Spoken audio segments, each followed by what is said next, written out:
ओम नमो भगवते वासुदेवाय। श्रीमद्भागवत महात्म्य अथ प्रथमो अध्याय। परीक्षित और ब्रजनाभ का समागम। सांडिल्य मुनि के मुख से भगवान की लीला के रहस्य और ब्रजभूमि के महत्व का वर्णन। महर्षि व्यास कहते हैं, जिनका स्वरूप है सच्चिदानंद घन, जो अपने सौंदर्य और माधुर्य आदि गुणों से सबका मन अपनी ओर आकर्षित कर लेते हैं, सदा सर्वदा अनंत सुख की वर्षा करते रहते हैं, जिनकी ही शक्ति से इस विश्व की उत्पत्ति स्थिति प्रलय होते हैं, उन भगवान श्री कृष्ण को भक्त तिरस का आस्वादन करने के लिए नित्य निरंतर प्रणाम करते हैं। नैमिषारण्य क्षेत्र में श्री सूर्य जी स्वस्थ चित्त से अपने आसन पर बैठे हुए थे। उस समय भगवान की अमृतमयी लीला कथा के रसिक उसके रसास्वाद में अत्यंत कुशल शौनकादि ऋषियों ने सूर्य जी को प्रणाम करके उनसे यह प्रश्न किया। ऋषियों ने पूछा, सूर्य जी, धर्मराज युधिष्ठिर जब श्री मथुरा मंडल में अनिरुद्ध नंदन ब्रज और हस्तिनापुर में अपने पौत्र परीक्षित का राज्याभिषेक करके हिमालय पर चले गए, तब राजा ब्रज और परीक्षित ने कैसे कैसे कौन कौन सा कार्य किया। सूर्य जी ने कहा, भगवान नारायण, नरोत्तम, नर, देवी सरस्वती, महर्षि व्यास को नमस्कार करके शुद्ध चित्त होकर भगवत तत्व को प्रकाशित करने वाले इतिहास पुराण रूप जय का उच्चारण करना चाहिए। शौनकादि ऋषियों जब धर्मराज युधिष्ठिर आदि पांडवगढ़ स्वर्गारोहण के लिए हिमाचल चले गए, तब सम्राट परीक्षित एक दिन मथुरा गए। उनकी इस यात्रा का उद्देश्य इतना ही था कि वहाँ चलकर ब्रजनाभ से मिलजुल कर आए। जब बद्रनाभ को यह समाचार मालूम हुआ कि मेरे पिता तुल्य परीक्षित मुझसे मिलने के लिए आ रहे हैं, तब उनका हृदय प्रेम से भर गया। उन्होंने नगर से आगे बढ़कर उनकी अगवानी की, चरणों में प्रणाम किया, बड़े प्रेम से उन्हें अपने महल में ले आए। वीर परीक्षित भगवान श्री कृष्ण के परम प्रेमी भक्त थे। उनका मन नित्य निरंतर आनंदघन और श्री कृष्ण में ही रमता रहता था। उन्होंने भगवान श्री कृष्ण के प्रपौत्र ब्रजनाभ का बड़े प्रेम से आलिंगन किया। इसके बाद अंतःपुर में जाकर भगवान श्री कृष्ण की रोहिणी आदि पत्नियों को नमस्कार किया। रोहिणी आदि श्री कृष्ण पत्नियों ने भी सम्राट परीक्षित का अत्यंत सम्मान किया और विश्राम करके जब आराम से बैठ गए, तब उन्होंने ब्रजनाभ से यह बात कही। राजा परीक्षित का, हे तात, तुम्हारा पिता और पितामहों ने मेरे पिता पितामह को बड़े बड़े संकटों से बचाया है, मेरी रक्षा भी उन्होंने ही की है।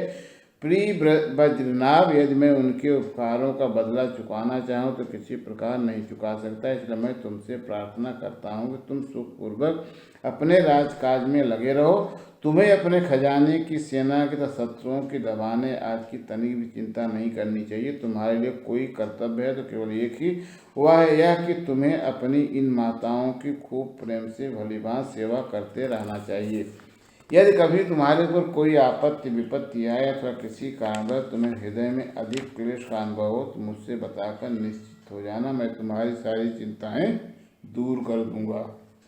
सम्राट परीक्षित की आवाज़ सुनकर बद्रीनाथ को बड़ी प्रसन्नता हुई। उन्होंने राजा परीक्षित से कहा, बद्रीनाथ ने कहा, महाराज, आप मुझसे जो कुछ कह रहे हैं वह सर्वथा आपके अनुरूप है। आपके पिता ने भी मुझे धनुर्वेद की शिक्षा देकर मेरा महान उपकार किया, इसीलिए मुझे किसी बात की तनिक भी चिंता नहीं है, क्योंकि उनकी कृपा से मैं क्षत्रियोचित शूरवीरता से भलीभांति संपन्न हूँ। मुझे केवल एक बात की बहुत बड़ी चिंता है, आप उसके संबंध में कुछ विचार कीजिए। यद्यपि मैं मथुरा मंडल के राज्य पर अभिषिक्त हूँ, तथा मैं यहाँ निर्जन वन में ही रहता हूँ। इस बात का मुझे कुछ भी पता नहीं है कि यहाँ की प्रजा कहाँ चली गई, क्योंकि राज्य का सुख तो तभी है जब प्रजा रहे। जब बद्रीनाभ ने परीक्षित से यह बात कही, तब उन्होंने बद्रीनाभ का संदेह मिटाने के लिए महर्षि सांडिल्य को बुलवाया। यही महर्षि सांडिल्य पहले नंद आदि गोपियों को पुरोहित थे। परीक्षित का संदेश पाते महर्षि सांडिल्य अपनी कुटी छोड़कर वहां आ पहुंचे। बद्रीनाभ ने विधिपूर्वक उनका स्वागत सत्कार किया। वह एक ऊंचे आसन पर विराजमान हुए। राजा परीक्षित ने बद्रीनाभ की बात उन्हें कह सुनाई। इसके बाद महर्षि सांडिल्य बड़ी प्रसन्नता से उनको सांत्वना देते हुए कहने लगे। सांडिल्य ने कहा, प्रिय परीक्षित और बद्रीनाभ, मैं तुम लोगों से ब्रजभूमि का रहस्य बतलाता हूँ, तुम दत्तचित्त होकर सुनो।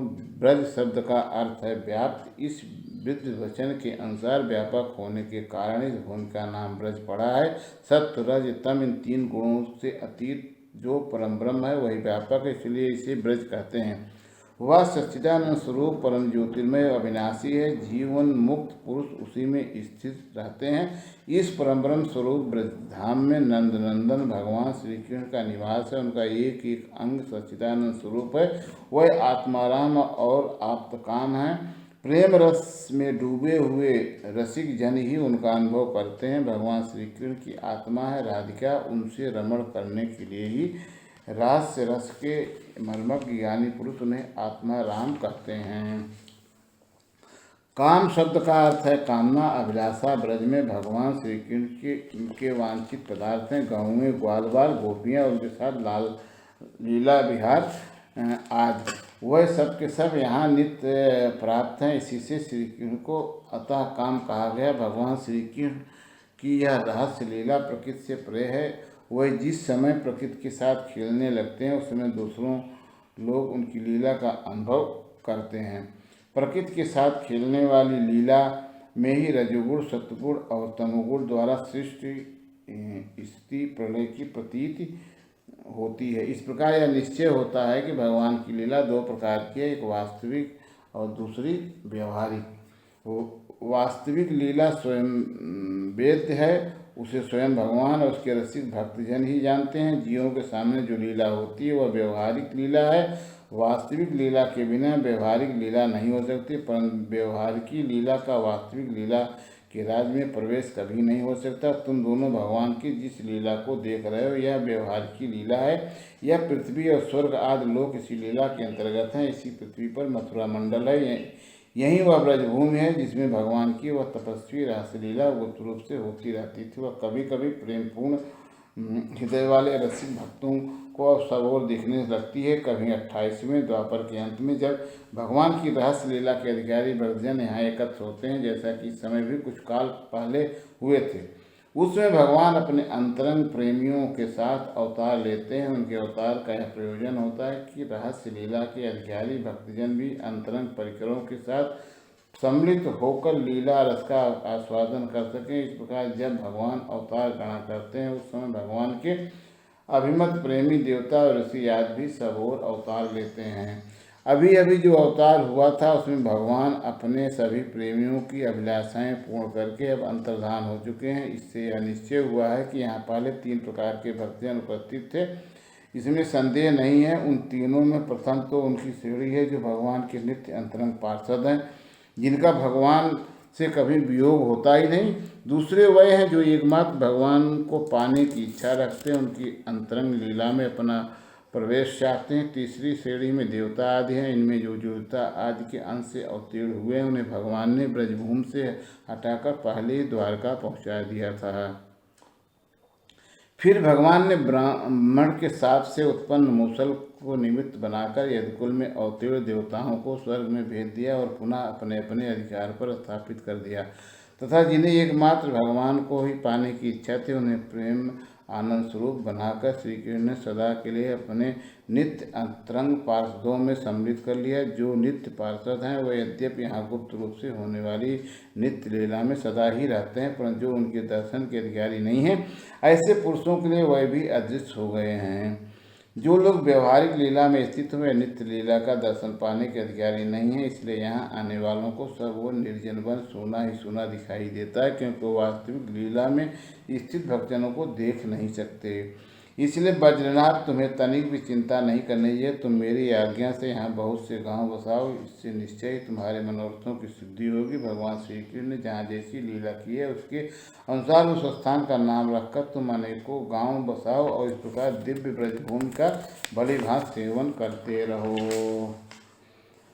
गोवर्धन, दीर्घपुर, ढींग, मथुरा, महाबल, नंदगांव, बरसाना आदि में तुम्हें अपने लिए छावनी बनवानी चाहिए। उन स्थानों में रहकर भगवान की लीला के स्थल, नदी, पर्वत, घाटी, सरोवर और कुंड तथा कुंज, वन आदि का सेवन करते रहना चाहिए। ऐसा करने से तुम्हारे राज्य में प्रजा बहुत ही संपन्न होगी और तुम भी अत्यंत प्रसन्न रहोगे। यह ब्रजभूमि सच्चिदानंदमयी है तथा तुम्हें प्रश्न पूर्वक इस भूमि का सेवन करना चाहिए। मैं आशीर्वाद देता हूँ, मेरी कृपा से भगवान की लीला के जितने भी स्थल हैं सबकी तुम्हें ठीक ठाक पहचान हो जाएगी। ब्रजनाथ, इस ब्रजभूमि का सेवन करते रहने से तुम्हें किसी दिन उद्धव जी मिल जाएंगे, फिर तो अपनी माताओं सहित तुम उन्हीं से इस भूमिका तथा भगवान की लीला का रहस्य भी जान लोगे। मुनिवर सांडिल्य जी उन दोनों को इस प्रकार समझा बुझाकर भगवान श्री कृष्ण का स्मरण करते हुए अपने आश्रम पर चले गए। उनकी बातें सुनकर राजा परीक्षित और बद्रीनाथ दोनों ही बहुत प्रसन्न हुए। इस श्री स्कंदे महापुराणे एकादशीत सहस्रायां संहितायां द्वितीये वैष्णव खंडे श्रीमद्भागवत महात्म्ये शाण्डिल्योपदिष्ट ब्रजभूमि महात्म्य वर्णनम नाम प्रथमोऽध्यायः। द्वितीयोऽध्याय यमुना और श्री कृष्ण पत्नियों का संवाद। कीर्तनोत्सव में उद्धव जी का प्रकट होना। ऋषियों ने पूछा, सूत जी जब यह बतलाइए कि परीक्षित और बद्रीनाथ को इस प्रकार आदेश देकर जब सांडिल्य मुनि अपने आश्रम को लौट गए, तब उन दोनों राजाओं ने कैसे कैसे और कौन कौन सा काम किया। सूत जी कहने लगे, तदंतर महाराज परीक्षित ने इंद्रप्रस्थ से हजारों बड़े बड़े सेठों को बुलाकर मथुरा में रहने की जगह दी।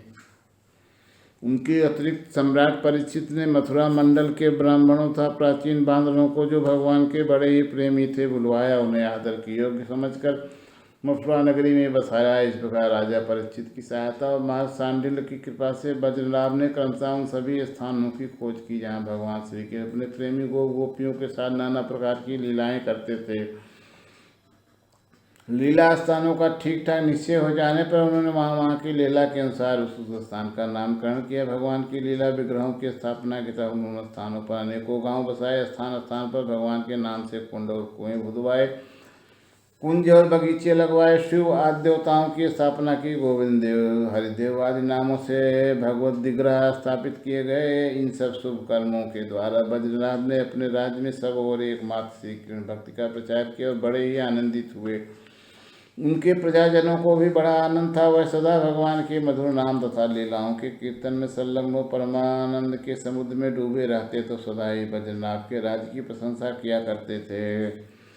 एक दिन भगवान श्री कृष्ण की तरह वेदना से व्याकुल 16,000 रानियां अपने प्रीतम पतिदेव की चतुर्पट रानी कालिंदी यमुना जी को आनंदित देखकर सरल भाव से उनसे पूछने लगी। उनके मन में सौतिया राग का लेस मात्र भी नहीं था। श्री कृष्ण की रानियों ने कहा, बहन कालिंदी, जैसे हम सब श्री कृष्ण की धर्मपत्नी हैं, वैसे ही तुम भी हो। हम तो उनकी विराग से जली जा रही हैं। उनके वियोग और दुख से हमारा हृदय व्यथित हो रहा है, किंतु तुम्हारी वह स्थिति नहीं है। तुम प्रसन्न हो, इसका क्या कारण है? कल्याणी, कुछ बताओ तो सही।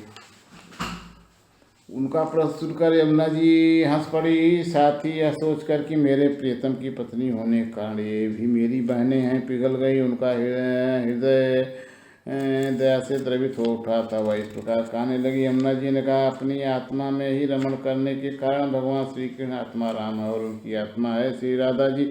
मैं दासी की भांति राधा जी की सेवा करती रहती हूँ। उनकी सेवा का यह प्रभाव है कि विरह हमारा स्पर्श तक नहीं कर पाता है। भगवान श्री कृष्ण की जितनी भी रानियाँ हैं, सब की सब श्री राधा जी के ही अंश का विस्तार हैं। भगवान श्री कृष्ण और राधा सदा एक दूसरे के सन्मुख हैं। उनका परस्पर नित्य संयोग है। इसलिए राधा के स्वरूप में अंशता विद्यमान जो श्री कृष्ण की अन्य रानियाँ हैं, उनको भी भगवान का नित्य संयोग प्राप्त होता है। श्री कृष्ण की राधा और राधा ही श्री कृष्ण, उन दोनों का प्रेम ही वंशी है। तथा राधा की प्यारी सखी चंद्रावली भी श्री कृष्ण चरणों के नख रूपी चंद्रमाओं की सेवा में आसक्त रहने के कारण ही चंद्रावली नाम से कही जाती है। श्री राधा और श्री राधा कृष्ण की सेवा में उसकी बड़ी लालसा, बड़ी लगन है, इसीलिए वह कोई दूसरी स्वरूप धारण नहीं कर सकती। मैंने यही श्री राधा में ही रुक्मिणी आदि का समावेश देखा है। तुम लोगों को भी सर्वांश में श्री कृष्ण के साथ वियोग नहीं हुआ है, किंतु तुम इस रहस्य को इस रूप में जानती नहीं हो, इसलिए इतनी व्याकुल हो रही हो। इसी प्रकार पहले भी जब अक्रूर श्री कृष्ण को नंदगांव से मथुरा ले गए थे, उस अवसर पर जो गोपियों को श्री कृष्ण से विरह की प्रतीत हुई थी, वह भी वास्तविक विरह नहीं, केवल विरह का आभास था। इस बात को जब तक वह नहीं जानती थी, तब तक उन्हें बड़ा कष्ट था। फिर जब उद्धव जी ने आकर उनका समाधान किया, तब वह इस बात को समझ गई।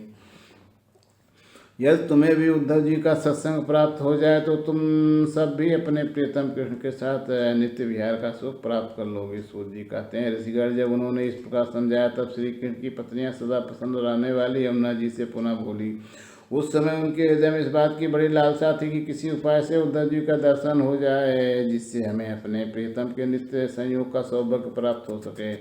श्री कृष्ण की पत्नियों ने कहा, सखी तुम्हारा ही जीवन धन्य है, क्योंकि तुम्हें कभी भी अपने प्राणनाथ के वियोग का दुख नहीं भोगना पड़ा। जिन श्री राधिका जी की कृपा से तुम्हारे अभीष्ट अर्थ की सिद्धि हुई है, उनकी अब हम लोगों भी दासी हुई हैं, किंतु तुम अभी कह चुकी हो कि उद्धव जी के मिलने पर ही हमारे सभी मनोरथ पूर्ण होंगे, इसलिए कालिंदी अब ऐसा कोई उपाय बताओ जिससे उद्धव जी भी शीघ्र ही मिल जाएं।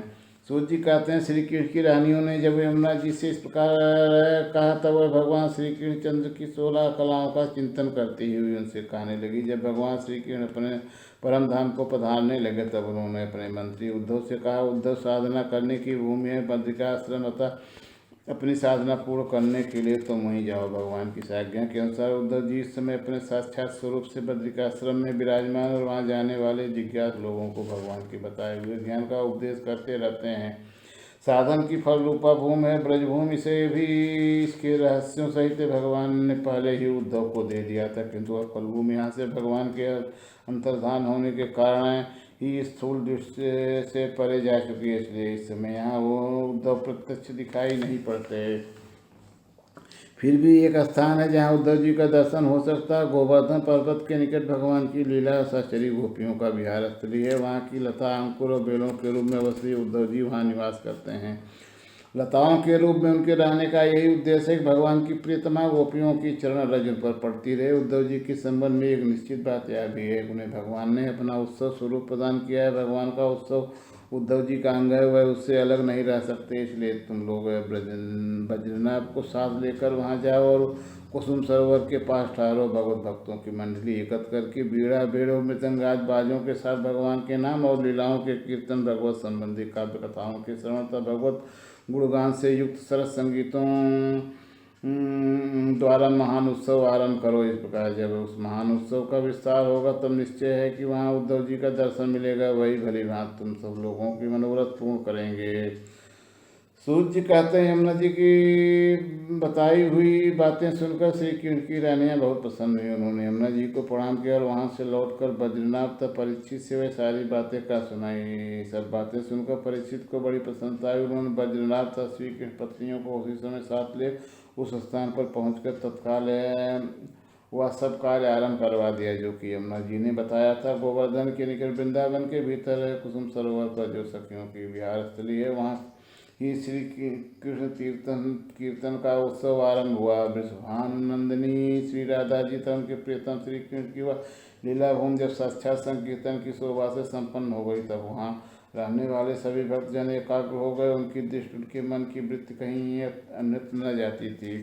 तदंतर सबके देखते देखते वहाँ फैले हुए तीव्र गुल्म और लताओं के समूह से प्रकट होकर उद्धव जी सबके सामने आए। उनका शरीर श्याम वर्ण था, उस पर पीताम्बर शोभा पा रहा था।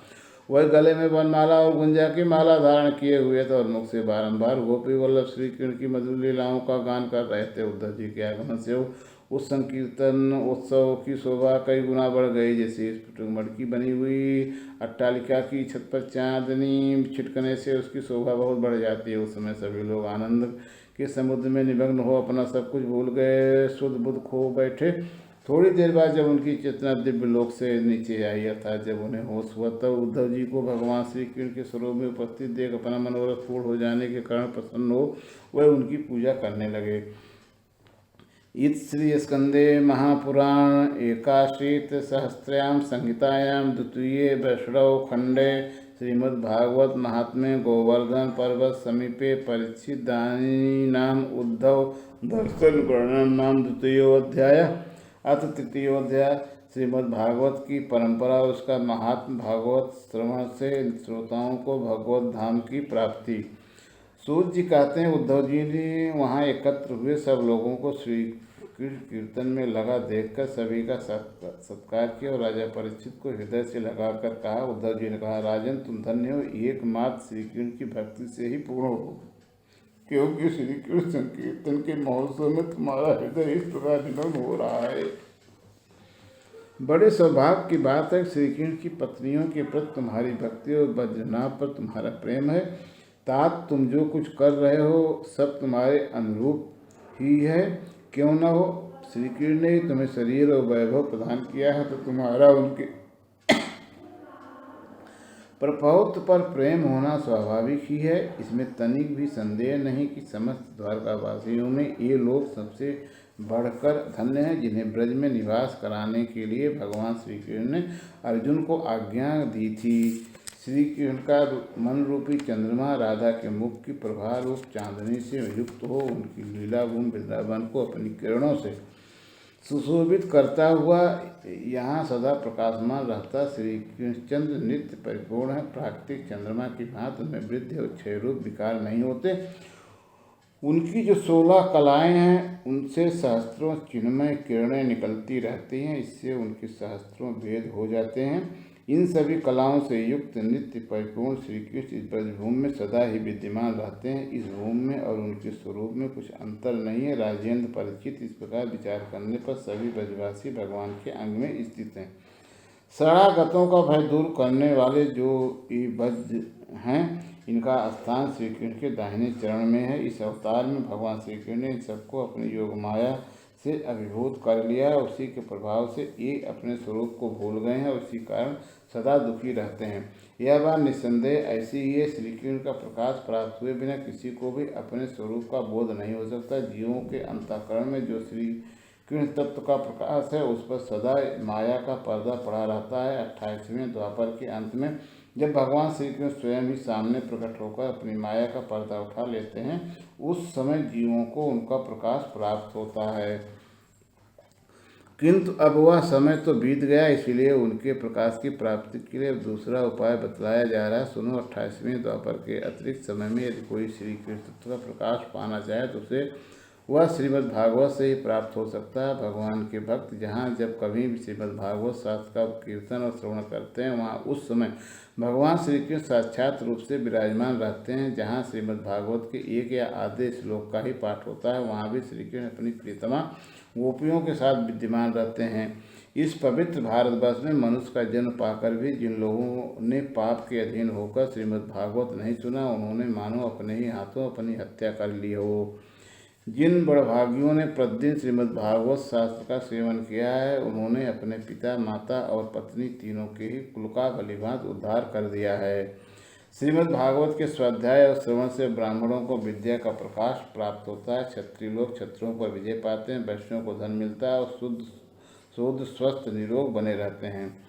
स्त्रियों तथा अत्यंत आदि अन्य लोगों को भी की इच्छा भगवत श्रीमद् भागवत से पूर्ण होती है। अतः कौन ऐसा भाग्यवान पुरुष है जो श्रीमद् भागवत का नित्य सेवन न करेगा। अनेकों जन्मों तक साधना करते करते जब मनुष्य पूर्ण सिद्ध हो जाता है, तब उसे श्रीमद् भागवत की प्राप्ति होती है। भागवत से भगवान का प्रकाश मिलता है, जिससे भगवत भक्ति उत्पन्न होती है। पूर्व काल में संख्यायन की कृपा से श्रीमद् भागवत बृहस्पति जी को मिला। बृहस्पति जी ने मुझे दिया, इसी से मैं श्री कृष्ण का प्रियतम सखा हो गया। परीक्षित, बृहस्पति ने मुझे एक आख्यायिका भी सुनाई थी, उसे तुम सुनो। इस आख्यायिका से श्रीमद् भागवत शरण के संप्रदाय का क्रम भी जाना जा सकता था। बृहस्पति जी ने कहा था, अपनी माया से पुरुष रूप धारण करने वाले भगवान श्री कृष्ण ने जब सृष्टि के लिए संकल्प किया, तब उनके दिव्य विग्रह से 3 पुरुष प्रकट हुए। उनमें रजोगुण की प्रधानता से ब्रह्मा, सत्वगुण की प्रधानता से विष्णु और तमोगुण की प्रधानता से रुद्र प्रकट हुए। भगवान ने तीनों को क्रमशः जगत की उत्पत्ति, पालन और संहार करने का अधिकार प्रदान किया। तब भगवान के नाभ कमल से उत्पन्न हुए ब्रह्मा जी ने उनसे अपना मनोभाव यूँ प्रकट किया। ब्रह्मा जी ने कहा, परमात्मन, आप नार अर्थात जल में शयन करने के कारण नारायण नाम से प्रसिद्ध हैं।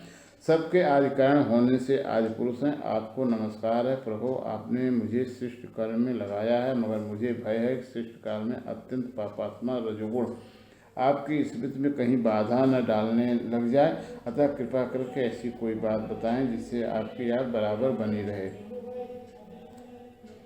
बृहस्पति जी कहते हैं, जब ब्रह्मा जी ने ऐसी प्रार्थना की, तब पूर्व काल में भगवान ने उन्हें श्रीमद् भागवत का उपदेश देकर कहा, ब्राह्मण, तुम अपने मनोरथ की सिद्धि के लिए सदा ही इसका सेवन करते रहो। ब्रह्मा जी श्रीमद् भागवत का उपदेश पाकर बड़े प्रसन्न हुए और उन्होंने श्री कृष्ण की नित्य प्राप्ति के लिए तथा 7 आवरणों का भंग करने के लिए श्रीमद् भागवत का सप्ताह पारायण किया।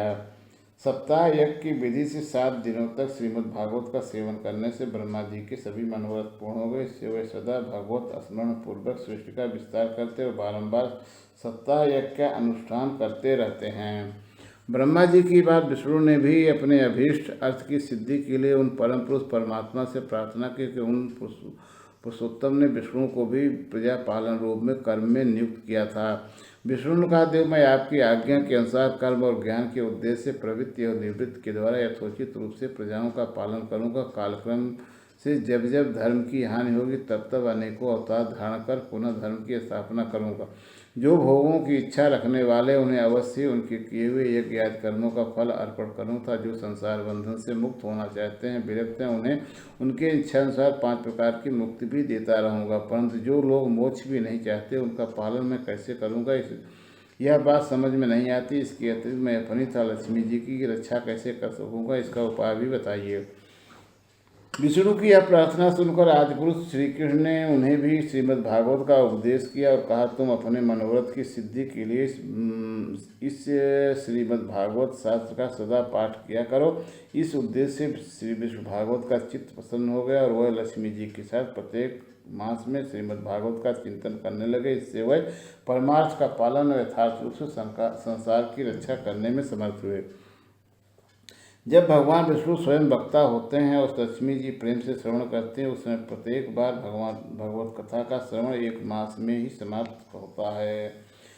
किंतु जब लक्ष्मी जी स्वयं वक्ता होते हैं और विष्णु श्रोता बनकर सुनते हैं, तब भगवत कथा का रसास्वादन 2 मास तक होता रहता है। उस समय कथा बड़ी सुंदर, बहुत ही रुचिकर होती है। इसका कारण यह है कि विष्णु तो अधिकारूढ़ हैं, उन्हें जगत के पालन की चिंता करनी पड़ती है, पर लक्ष्मी जी इन झंझटों से अलग रहता है, उनका हृदय निश्चिंत है। इसी से लक्ष्मी जी के मुख से भगवत कथा का रसास्वादन अधिक प्रकाशित होता है। इसके पश्चात रुद्र ने भी, जिन्हें भगवान ने पहले संहार कार्य में लगाया था, अपनी सामर्थ्य की वृद्धि के लिए उन परम पुरुष भगवान श्री कृष्ण से प्रार्थना की। रुद्र ने कहा, मेरे प्रभु देवदेव, मुझमें नित्य नैमित्तिक और प्राकृतिक संहार की शक्तियाँ तो हैं, पर आत्यंतिक संहार की शक्ति बिल्कुल नहीं है। यह मेरे लिए बड़े दुख की बात है। किसी कमी को पूर्ति के लिए मैं आपसे प्रार्थना करता हूँ। बृहस्पति जी कहते हैं, रुद्र की प्रार्थना सुनकर नारायण ने उन्हें भी श्रीमद् भागवत का ही उपदेश दिया। सदाशिव रुद्र ने 1 वर्ष में 1 पारायण के क्रम से भगवत कथा का सेवन किया है। इसके सेवन से उन्होंने तमोगुण पर विजय पाई और आत्यंतिक संहार मोक्ष की शक्ति भी प्राप्त कर ली। उद्धव जी कहते हैं, श्रीमद् भागवत के महात्म्य के संबंध में यह आख्यायिका मैंने अपने गुरु बृहस्पति जी से सुनी और उनसे भागवत का उपदेश प्राप्त कर उनके चरणों में प्रणाम करके मैं बहुत ही आनंदित हुआ। तत्पश्चात भगवान विष्णु की रीत स्वीकार करके मैंने भी 1 मास तक श्रीमद् भागवत का भलीभांत रसास्वादन किया। उतने से ही मैं भगवान श्री कृष्ण का प्रियतम सखा हो गया। इसके पश्चात भगवान ने मुझे ब्रज में अपनी प्रियतमा गोपियों की सेवा में नियुक्त कर दिया।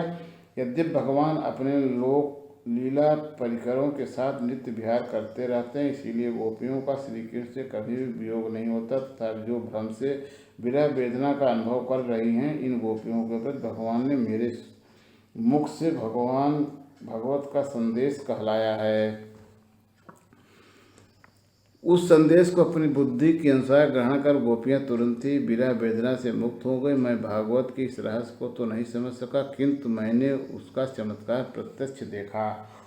उसके बहुत समय के बाद जब ब्रह्मा आदि देवता आकर भगवान से अपने परमधाम में पधारने की प्रार्थना करके चले गए, उसमें पीपल के वृक्ष की जड़ के पास अपने सामने खड़े हुए भगवान ने श्रीमद् भागवत विषय उस रहस्य का स्वयं ही उपदेश किया और मेरी बुद्धि में उसका दृढ़ निश्चय करा दिया। उसी के प्रभाव से मैं बद्रिकाश्रम में रहकर भी यहाँ ब्रज की लताओं और बेलों में निवास करता हूँ। उसी के बल से यहाँ नारद कुंड पर सदा स्वेच्छानुसार विराजमान रहता हूँ। भगवान के भक्तों को श्रीमद् भागवत के सेवन से श्री कृष्ण तत्व का प्रकाश प्राप्त हो जाता है।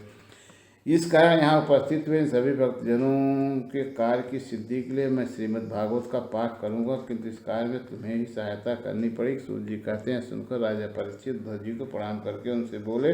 परीक्षित ने कहा, हरिदास उद्धव जी, आप निश्चिंत होकर श्रीमद् भागवत कथा का कीर्तन करें। इस कार्य में मुझे जिस प्रकार की सहायता करनी आवश्यक है उसके लिए आज्ञा दे। सूर्य जी कहते हैं, परीक्षित का यह वचन सुनकर उद्धव जी मन ही मन बहुत प्रसन्न हुए और बोले। उद्धव जी ने कहा, राजन, भगवान श्री कृष्ण ने जब से इस पृथ्वी तल का परित्याग कर दिया, तब से यहाँ अत्यंत बलवान कलयुग का प्रवृत्त हो गया है। जिस समय यह शुभ अनुष्ठान यहाँ आरंभ हो जाएगा, बलवान कलयुग अवश्य इसमें बहुत बड़ा विघ्न डालेगा। इसलिए तुम दिग्विजय के लिए जाओ और कलयुग को जीतकर अपने बस में करो। इधर मैं तुम्हारी सहायता से वैष्णवी रीत का सहारा लेकर 1 महीने तक यहाँ श्रीमद् भागवत कथा का रसास्वादन कराऊंगा। इस प्रकार भागवत कथा के रस का प्रसार करके इन सभी श्रोताओं को भगवान मधुसूदन के नित्य गोकुल धाम में पहुँचाऊँगा।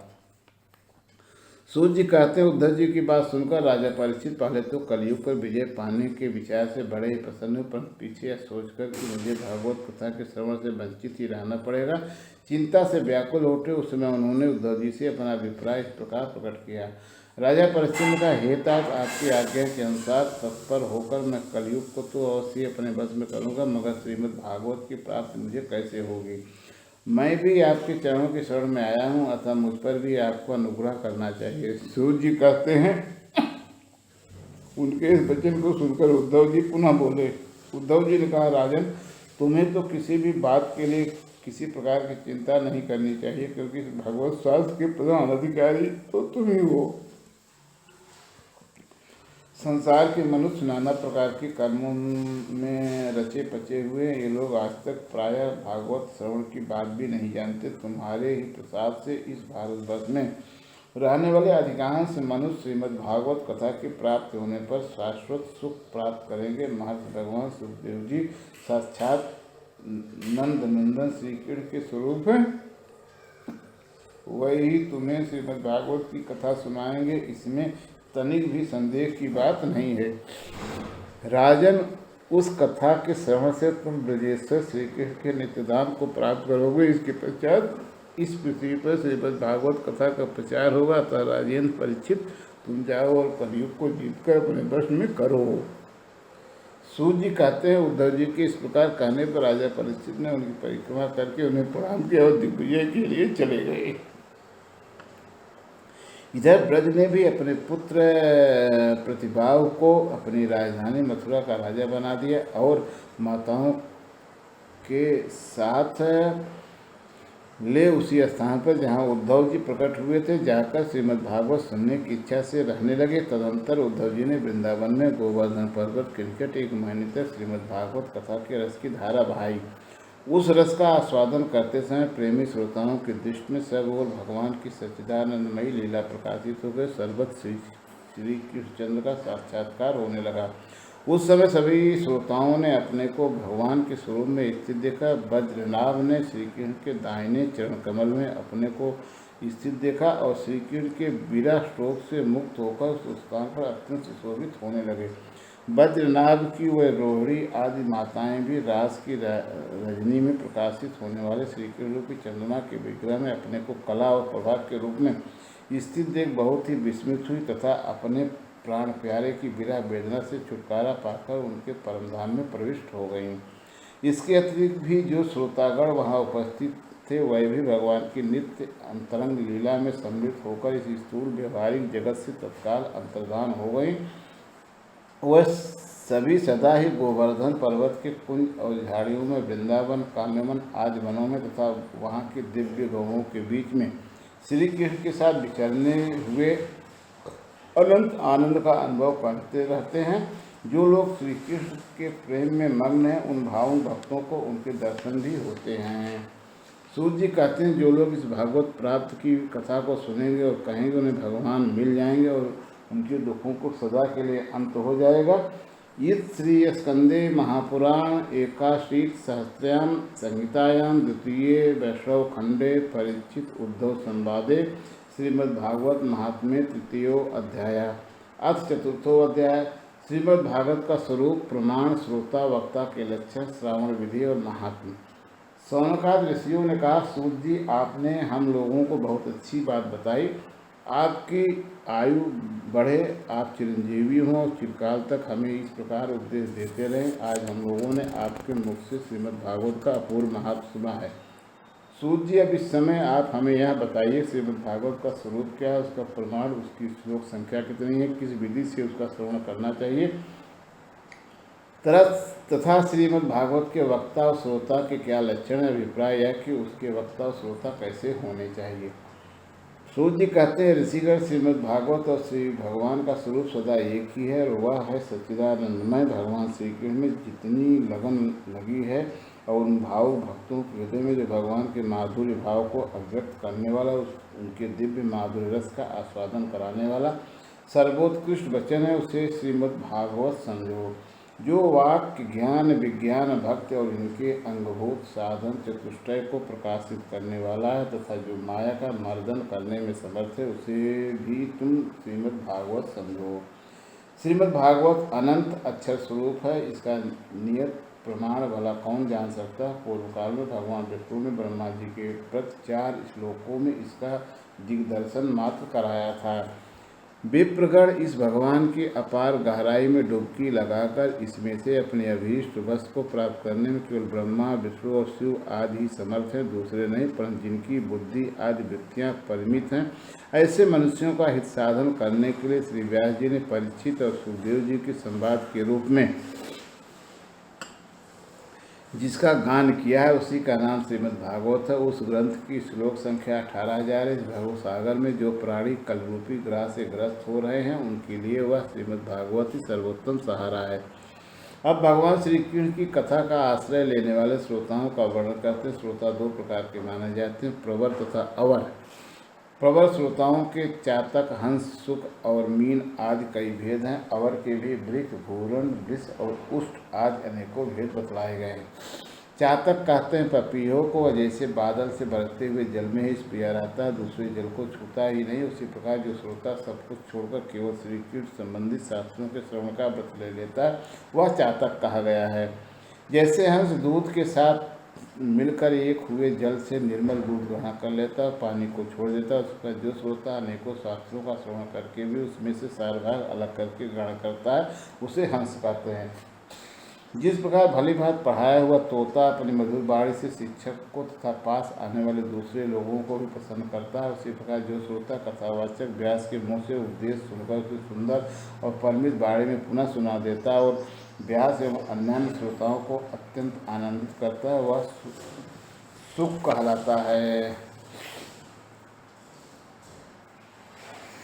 जैसे क्षीर सागर में मछली मौन रहकर अपलक आंखों से देखती सदा दुग्ध पान करती रहती है, उसी प्रकार जो कथा सुनते समय निर्निमेष नयनों से देखता हुआ मुँह से कभी एक शब्द भी नहीं निकलता और निरंतर कथा रस का ही आस्वादन करता रहता हुआ प्रेमी श्रोता मीन कहा गया है।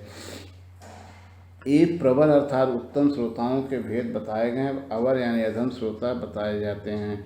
वृक्क कहते हैं भेड़ियों को, जैसे भेड़िया वन के भीतर भेड़ की मीठी आवाज़ सुनने में लगे हुए मृगों को डराने वाले भयानक गर्जना करता है, वैसे ही जो मूर्ख कथा श्रवण के समय रसिक श्रोताओं को उद्युग्न करता हुआ बीच बीच में जोर जोर से बोल उठता है, वह वृक्क कहलाता है। हिमालय के शिखर पर एक घोरंड जाति का पक्षी होता है और किसी के शिक्षाप्रद वाक्य सुनकर वैसा ही बोला करता है, किंतु स्वयं उससे लाभ नहीं उठाता। इसी प्रकार जो उपदेश की बात सुनकर उसे दूसरों को सिखाए पर स्वयं आचरण में न लाए, ऐसे श्रोता को भूरंड कहते हैं। वृष कहते हैं बैल को, उसके सामने मीठे मीठे अंगूर हो या कड़वी खली, दोनों को वह एक ही सा मानकर खाता है। उसी प्रकार जो सुनी हुई सभी बातें ग्रहण करता है पर सार और असार बस का विचार करने में उसकी बुद्धि अंधी असमर्थ होती है, ऐसा श्रोता वृष कहलाता है। जिस प्रकार ऊँट माधुर्य गुण से युक्त आम को भी छोड़कर केवल नीम की पत्ती चबाता है, उसी प्रकार जो भगवान की मधुर कथा को छोड़कर उसके विपरीत संसारी बातों में रमता रहता है, उसे ऊँट कहते हैं। ये कुछ थोड़े से भेद यहाँ बताए गए। इनके अतिरिक्त भी प्रवर अवर दोनों प्रकार के श्रोताओं के भ्रमर और गधा आदि बहुत से भेद है। इन सब भेदों को उन श्रोताओं के स्वाभाविक आचार व्यवहारों से परखना चाहिए जो वक्ता के सामने उन्हें विधिवत प्रणाम करके बैठे और संसारी बातों को छोड़कर केवल श्री भगवान की लीला कथाओं को ही सुनने की इच्छा रखे, समझ में अत्यंत कुशल हो, नम्र हो, हाथ जोड़े रहे, शिष्य भाव से उपदेश ग्रहण करो, भीतर श्रद्धा तथा विश्वास रखे, इसके सिवा जो कुछ सुने उसका बराबर चिंतन करता रहे, जो बात समझ में न आए पूछे और पवित्र भाव से रहे तथा श्री कृष्ण के भक्तों पर सदा ही प्रेम रखता हो, ऐसे ही श्रोता को वक्ता लोग उत्तम श्रोता कहते हैं। वक्ता के लक्षण बतलाते हैं, जिसका मन सदा भगवान में लगा रहे, जो किसी भी वस्तु की अपेक्षा न हो, जो सबका सुहृद और दीनों पर दया करने वाला हो, अनेकों युक्तियों से तत्व का बोध करा देने में चतुर हो, उसी वक्ता का मुनि लोग भी सम्मान करते हैं। विप्रगण, अब मैं भारतवर्ष की भूमि पर श्रीमद् भागवत कथा का सेवन करने के लिए जो आवश्यक विधि है उसे बतलाता हूँ, आप सुने। इस विधि के पालन से श्रोता की सुख परंपरा का विस्तार होता है। श्रीमद् भागवत का सेवन चार प्रकार है: सात्विक, राजस, तामस और निर्गुण। इसमें यज्ञ की भांति तैयारी की गई हो, बहुत सी पूजा सामग्रियों का जो अत्यंत शोभा संपन्न दिखाई दे रहा हो और बड़े ही परिश्रम से बहुत उतावली के साथ 7 दिनों में ही जिसकी समाप्ति की जाए वह प्रसन्नता पूर्वक किया हुआ श्रीमद् भागवत का सेवन राजस है। 1 या 2 महीने में धीरे धीरे कथा के रस का आस्वादन करते हुए बिना परिश्रम के जो श्रवण होता है पूर्ण आनंद को बढ़ाने वाला सात्विक सेवन कहलाता है। तामस सेवन वह है जो कभी भूल से छोड़ दिया जाए और यदि आने पर फिर आरंभ कर दिया जाए। इस प्रकार 1 वर्ष तक आलस और अश्रद्धा के साथ चलाया जाए। यह तामस सेवन भी न करने की अपेक्षा अच्छा और सुखी देने वाला है। जब वर्ष, महीना और दिनों के नियम का आग्रह छोड़कर सदा ही प्रेम और भक्त के साथ श्रवण किया जाए तब वह सेवन निर्गुण माना गया है। राजा परीक्षित और सुखदेव के संवाद में जो भी भागवत का सेवन हुआ था वह निर्गुण ही बताया गया है। उसमें जो 7 दिनों की बात आती है वह राजा की आयु के बचे हुए दिनों की संख्या के अनुसार है, सप्ताह कथा का नियम करने के लिए नहीं। भारतवर्ष के अतिरिक्त अन्य स्थानों में भी त्रिगुण, सात्विक, राजस, तामस अथवा निर्गुण सेवन अपनी रुचि के अनुसार करना चाहिए। तात्पर्य है कि जिस किसी प्रकार भी हो सके श्रीमद् भागवत का सेवन उसका श्रवण करना ही चाहिए। जो केवल श्री कृष्ण की लीलाओं की श्रवण, कीर्तन और संस्वादन के लिए लालायित रहते और मोक्ष की इच्छा नहीं रखते उनका तो श्रीमद् भागवत ही धन है, तथा जो संसार के दुखों से घबराकर अपनी मुक्ति चाहते हैं उनके लिए भी यही इस भावरोग की औषधि है। अतः इस कलिकाल में इसका प्रयत्नपूर्वक सेवन करना चाहिए। इनके अतिरिक्त जो लोग विषयों में ही रमण करने वाले हैं, संसारी सुखों को ही जिनकी सदा चाह रहती है, उनके लिए भी अब इस कलयुग में सामर्थ्य, धन और विधि विधान का ज्ञान न होने के कारण कर्म मार्ग से मिलने वाली सिद्धि अत्यंत दुर्लभ हो गई। ऐसी दशा उन्हें भी सब प्रकार से अब इस भागवत कथा का ही सेवन करना चाहिए। यह श्रीमद् भागवत की कथा धन, पुत्र, स्त्री, हाथी, घोड़े आदि वाहन, यश, मकान और निष्कंटक राज्य भी दे सकती है। सकाम भाव से भागवत का सहारा लेने वाले मनुष्य इस संसार में मनोवांछित उत्तम भोगों को भोगकर अंत में श्रीमद् भागवत के ही संग से श्रीहरि के परम धाम को प्राप्त हो जाते हैं। जिनके यहाँ श्रीमद् भागवत की कथा वार्ता होती हो तथा जो लोग इस कथा के श्रवण में लगे रहते हैं उनकी सेवा और सहायता अपने शरीर और धन से करनी चाहिए। उन्हीं की अनुग्रह से सहायता करने वाले पुरुष को भी भागवत सेवन का पुण्य प्राप्त होता है। कामना 2 वस्तुओं की होती है, श्री कृष्ण की और धन की। श्री कृष्ण के सिवा जो कुछ भी चाहा जाए यह सब धन के अंतर्गत है, उसकी धन संज्ञा है। श्रोता और वक्ता भी 2 प्रकार के माने गए हैं, एक श्री कृष्ण को चाहने वाले, दूसरे धन को। जैसा वक्ता वैसा ही श्रोता भी हो तो वहाँ कथा में रस मिलता है, अतः सुख की वृद्धि होती है। यदि दोनों विपरीत विचार के हों तो रसाभाव हो जाता है, अतः फल की हानि होती है। किंतु जो श्री कृष्ण को चाहने वाले वक्ता और श्रोता हैं उन्हें विलम्ब होने पर भी सिद्धि अवश्य मिलती है। पर धनार्थी को तो तभी सिद्धि मिलती है जब उनके अनुष्ठान का विधि विधान पूरा उतर जाए। श्री कृष्ण की चाह रखने वाला सर्वदा गुणहीन हो जाए, उसकी विधि में कुछ कमी रह जाए तो भी यदि उसके हृदय में प्रेम है तो वही उसके लिए सर्वोत्तम विधि है। सकाम पुरुष को कथा की समाप्ति के दिन तक स्वयं सावधानी के साथ सभी विधियों का पालन करना चाहिए। भागवत कथा के श्रोता और वक्ता दोनों के ही पालन करने योग्य विधि यह है। प्रतिदिन प्रातःकाल स्नान करके अपना नित्यकर्म पूरा कर ले, फिर भगवान का चरणामृत पीकर पूजा के समान से श्रीमद् भागवत की पुस्तक और गुरुदेव व्यास का पूजन करे। इसके पश्चात अत्यंत प्रसन्नतापूर्वक श्रीमद् भागवत की कथा स्वयं कहे अथवा सुने। दूध का खीर का भोजन करे, नित्य ब्रह्मचर्य का पालन और भूमि पर शयन करे, क्रोध और लोभ आदि को त्याग दे। प्रतिदिन कथा के अंत में कीर्तन करे और कथा समाप्त के दिन रात में जागरण करे। समाप्त होने पर ब्राह्मणों को भोजन कराकर उन्हें दक्षिणा से संतुष्ट करे। कथावाचक गुरु को वस्त्र आभूषण आदि देकर गौभी अर्पण करे। इस प्रकार विधि विधान पूर्ण करने पर मनुष्य को स्त्री, घर, पुत्र, राज्य और धन आदि जो उसे अभीष्ट होता है वह सब मनोवांछित फल प्राप्त होता है। परंतु सकाम भाव बहुत बड़ी विडंबना है, वह श्रीमद् भागवत की कथा में शोभा नहीं देता।